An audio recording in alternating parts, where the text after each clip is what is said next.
So I was up till 3 a.m. thinking about this, and what I am seeing, I'm just seeing very, very bad things happen in our culture, and that's what I want to talk about on this episode of The Leader Smith.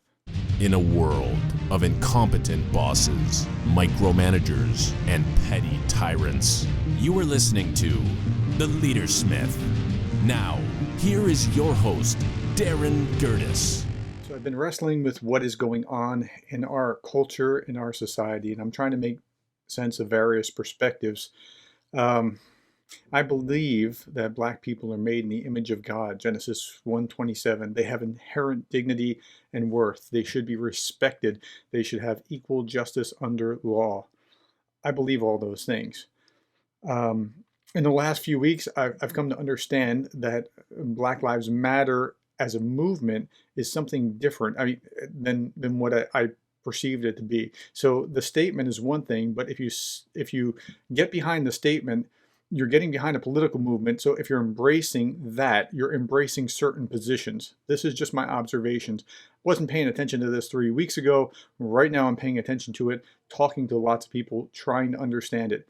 But if you embrace it, if you embrace this end, like Stephen Covey talked about, if you pick up one end of the stick, you pick up the other end of the stick. If you pick a stick up off the ground, right? If you do the action, you get the consequence. Same kind of thing here. Same way, if I embrace Christianity, I'm embracing a number of other positions. Like, what does God respect of me? What is man? What should I or should I not do? Same thing with Black Lives Matter. And more to the point, the opposite is true. So progressives don't give a choice. They will say things like, and I've heard this, if you're not with us, you're against us, or silence equals opposition, and silence equals racism. That's very different than how about half the country defines racism. Now, you may never have been a racist, but if you do not buy this revised definition of racism, by definition, you are a racist. So we're at a very, very strange place. And this is important because right now we're at a free speech issue, and race is the manifestation of the free speech issue. Social justice warriors neither respect objective truth nor free speech. Okay, now objective truth is this. Truth exists. It is outside your subjective view of how something works. You may be right or wrong, but objective truth exists. That is true. If I say the wall is not there and then I walk into it, I will walk into the objective wall that is there. It is not about my perspective or how I feel about it. The wall is there. Now, I recognize that my narrative is not necessarily aligning with the truth. But another view is not right just because it's an alternative to whatever my narrative is. And the social justice crowd tends to talk in terms of narratives, of whose narratives is right or wrong or better or worse or whatever. And this is getting us into some trouble. We're turning ourselves into knots here. Where we are is postmodernism run amok. If we cannot identify truth, then we're left only with raw power. And that means that the most powerful argument wins. We're not worried about truth anymore. And this is a very dangerous place to be. This is why who can shout the loudest becomes important. That becomes essentially what we take as truth because there's no real truth. Feeling aggrieved does not equal truth. It does mean that you feel aggrieved. It does mean that you might have a legitimate feeling or a legitimate viewpoint, but that feeling aggrieved in and of itself does not equal truth. It just means that this is your subjective experience. So now let's talk about free speech. Liberals used to defend free speech. They would say something nutty and conservatives would scratch their heads and say, that's wrong. And then conservatives would say something that they thought was nutty and liberals would scratch their head and think, that's wrong. But they would say, well, he can say that, but he's wrong. And here's why he's wrong. They would defend your right to speech. Progressives are something altogether different. Liberals used to invoke Voltaire. He didn't actually say this. This was attributed Voltaire, but the quote is, I disapprove of what you say, but I will defend to the death your right to say it. Progressives are nowhere near this. Progressives are shouting down free speech as if words are actual violence. And in what has been called somewhat pejoratively grievance culture or grievance studies, they feel like the people that are being hurt by the words are their right to not be hurt by words, and it's subjective, whatever they feel it is. overrides your ability to say whatever it is that you're going to say. Now, if you don't go along with this narrative, you're evil. There's no place for dialogue. There's no place for understanding. The philosophy of this movement, it allows no opposition. If you disagree with any point of this doctrine, you are a racist. You cannot object. Now, this is the exact opposite of what you should do in order to learn, grow, find common ground, work through whatever it is that we need to work through. This is toxic, and it is now playing out with real consequences. So, what's happened in the last week? The New York Times, one of the New York Times editors was fired for publishing an opinion piece by a United States senator because, as a liberal, he thought, I don't like what this Republican senator has to say, so I'm going to hold my nose and I'm going to publish it, but clearly everybody will understand that this is wrong. No, no, no. The progressives see this as a violence against those who might be hurt by it. And so there was an ouster and this guy is gone. We see this thing playing out, and I'm going to go into a number of issues, but we see things that are happening that are hard to imagine. 7 city blocks in Seattle are occupied by rioters, okay? And this is all law-breaking, rioting, taking over a police station, beyond other rioting and looting and other things all across the country. That's in Seattle. We're talking about defunding police departments, which, as an experiment, I say go forward fast and we'll see whether it works or not. But it's amazing that we're talking about this. The show Cops, been on the air for 31 years, and part of this zeitgeist, this anti-police zeitgeist, Cops has been pulled from the air. Live PD pulled from the air. There's even calls for the cartoon Paw Patrol to be removed, to be canceled. Lego, the little blocks that you play with are removing Cops from Lego toys. I understand movies like Gone with the Wind are being removed from HBO, which is the irony of ironies because it puts people in a bad light. Megyn Kelly, to her credit, asked, well, what about women being portrayed as sexual objects in movies? Shouldn't that be removed as well? If that was removed, most of Hollywood movies would be removed. But we're only looking at one dimension. We're not looking at the whole picture. And again, the spirit of the age, the zeitgeist, is what's driving this. And it's a very, very dangerous thing. We're tearing down statues. Dozens of Civil War statues are being torn down. Crimes are being committed. You would go to jail for this in normal circumstance to do this kind of thing. Oh, but we're undoing the systemic oppression. If you really are in a democracy, vote. Don't commit a crime. So are you aggrieved? Sure, but follow the process. I have no love lost for Confederate generals. I grew up in New Jersey. I don't have a dog in that fight, but this is the wrong way to do it. In Portsmouth, they're tearing down a statue last night. Actually, part of the statue fell on someone and injured them as they were tearing it down. Portsmouth City Council was going to decide what to do about that statue on July 28th, but the mob can't wait.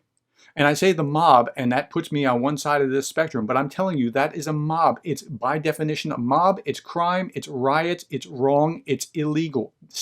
No, you can't condone this. They defaced the Shaw Memorial to honor the 54th Massachusetts, which is insane because this was the first black regiment in the Civil War. The 54th Memorial was defaced. How nutty is that? Now, this made me think of George Orwell. George Orwell had this amazing quote in 1984, every record has been destroyed or falsified, every book rewritten, every picture has been repainted, every statue and street building has been renamed, every date has been altered, and the process is continuing day by day, minute by minute. History has stopped. Nothing exists except an endless present in which the party is always right. Now, a big difference between what Orwell was saying and what's going on here is that was the government, not the culture. But the culture is doing 1984 right now. And they mean well. They're trying to do the right thing, but they're doing it blindly, asserting their viewpoint and arguing that any other viewpoint is illicit. I'm also right now reading the Gulag Archipelago, Solzhenitsyn. It's huge volumes, and Solzhenitsyn was arrested for a letter, and this is in Soviet Russia. He was arrested and sent to jail for a letter where he made some disparaging comments about the regime. Well, I think we're not all that far from that kind of thing. If you're making disparaging comments about Black Lives Matter, people are getting removed from jobs left and right. I mean, look, I wonder how, if a transcript of this is posted on Facebook, how long would it take before it was called fake news? I really wonder that, because I've seen like just funny memes start to be called that. People are losing their livelihoods now for not supporting Black Lives Matter on social media. Just not supporting Black Lives Matter. I'm not saying that they're saying the KKK is great. They're not saying that. Okay? Or go Nazis or whatever. They're not saying that. They're not saying our group is better or the superior race or anything. No, not that. But because they're not saying Black Lives Matter is good and affirming that, they're losing their jobs. I already talked about the editor of the New York Times. In Philadelphia, Stan Wichnowski, I don't know if I'm pronouncing that correctly, was a top editor over at the Philadelphia Inquirer. He was recently forced to resign because he had a headline of an architecture column that read, Buildings Matter Too. Just for saying that, he was ousted at the Philadelphia Inquirer. Some NBA announcer was fired because he was on a talk show, sports talk program, and he was fired and resigned from the Sacramento Kings because he tweeted, "All lives matter," which is objectively true. I get that it's a little tone deaf given the present circumstances, but there's nothing like Go Klan about that. There's nothing like that. A UCLA professor was placed on leave after he didn't give black students the right to go out and protest. No, you have to come take your exams. The administration had just issued instructions to him saying carry on business as usual. And so he was doing what their job was to carry on business as usual, and he's now on administrative leave. This stretches as far as Britain. A councillor in Britain questioned a county hall being lit in purple in order to support Black Lives Matter, and now he has to defend himself against accusations of racism. This is in Britain. Again, if you don't think that Black Lives Matter is a movement, not just a statement, this is what's going on, and these are real consequences. Some people don't think anything about racism. They're not considering racism. They treat other people justly, which is the definition of justice. They render to every man his due. And so they're not, running around being racist. But Racism 2.0's definition is that if you are not actively talking about this or actively working through this as the progressives describe, then you are part of the problem. You are a racist. And it reminded me of a line from Douglas Brinkley, who was talking about how, we can't say what we knew to be true up until yesterday. Like yesterday, not yesterday, but, just a little, we roll back the clock just a little bit, and people didn't think at all like the progressives are thinking right now, and that was perfectly normal way of understanding the world. And so now when you come with your new view of the world, now you have to strong arm people into seeing it that way. Let's have a conversation instead of just yelling names. Now, I would also like to say to progressives, just because you're on the smooth end of the pitchfork right now does not mean that it won't be turned around at some point when culture turns. So no one should want this abuse, because it can go both ways, and there probably will be some backlash, and nobody's going to like that. If you don't believe me about this, things that I'm telling you here, please understand that I'm not making this up. Look at things on your own. I was watching a YouTube video about cancel culture. With cancel culture is everything from when you unfriend me on Facebook because you don't like my political position, to canceling cops or canceling Paw Patrol or whatever. I was watching this YouTube video on cancel culture. It was put up in September of 2019. It was at Harvard, and it was the speaker was from the National Coalition Against Censorship. Okay, this organization, they defend Drag Queen Story Hour. That is where they have drag queens dress up in drag and go to a library and read children's stories to children so that they can kind of acclimate children to transgender or drag queen culture or whatever else, and they can kind of acclimate them to it. Okay, so that's where this lady comes from. But she said she's seeing more attacks from the left. These people believe that free speech actually, the progressives actually believe that free speech perpetuates systemic oppression. Okay, so you can't have free speech. We can't have a dialogue because that holds the system in place. You simply have to overrun it. And she quotes a author in The Guardian who says this, quote, "The purpose of the free speech crisis myth is to guilt the people into giving up their right of response to attacks and to destigmatize racism and prejudice. It aims to blackmail good people into ceding space to bad ideas, even though they have a legitimate right to refuse." Okay, so we all believe in the right to protest. Nobody's doubting that. But cancel culture is intentionally designed to delegitimize voices and deplatform people, because some voices, they say, really should not be heard.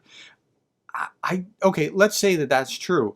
It would have to be a far, far more extreme thing before they should not be heard, like pedophilia is great, something like that. But right now, if you just are not subscribing to everything that comes attached to Black Lives Matter, that doesn't mean you're delegitimized, but that's what's going on.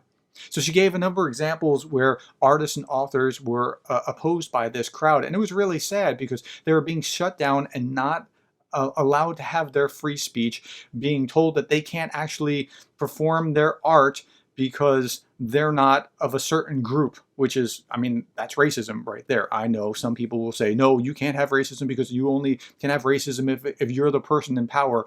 No, that's racism. It's bigotry. If I'm delegitimized because of my people group, that's bigotry. That's racism. I don't care what you call it. It's the same stuff. Okay. The funny thing about this is the artistic kind of community, these people were all essentially making statements about the left. I mean, trying to, bolster statements on the left. That the art community, they used to have Pissed Christ. Pissed Christ was a crucifix in a jar of urine that received $20,000 from the federal government, from the National Endowment for the Arts. So they can do that, and they can do that to people of faith like me, who I'm aggrieved by that. But it doesn't matter because my opinion doesn't matter, nor do millions of others' opinion. Now, I'm not saying just because I'm aggrieved that you can't do something. I wish you wouldn't do that, and I certainly don't want the federal government paying for that. But that's essentially what's going on in the other direction. Ironically, most of these artists, again, were supporting the left-leaning narratives, but someone decided that they didn't have the right to speak. Authors now will not speak because pressure is put on publishers not to publish. And the author, or the speaker here at Harvard, said this, and this was back in September, has nothing to do with the riots now. Everything I'm talking about, by the way, right now, has nothing to do with race. It has to do with free speech, and race is just one manifestation of what is going on. So the speaker ended with these 3 fears. She said, 1, self-censorship. Self-censorship is important. Why is self-censorship important? I see this on Facebook right now. I see this people that are afraid to speak. But we have to dialogue in order to get to the root of what it is that's wrong between us. 2, lack of experimentation due to fear of reprisal. Fear of reprisal is just a power play as opposed to actually hashing things out like we need to. It's exactly the opposite reaction from where we need to go. And then 3, calls for regulation. And we're starting to see those even now.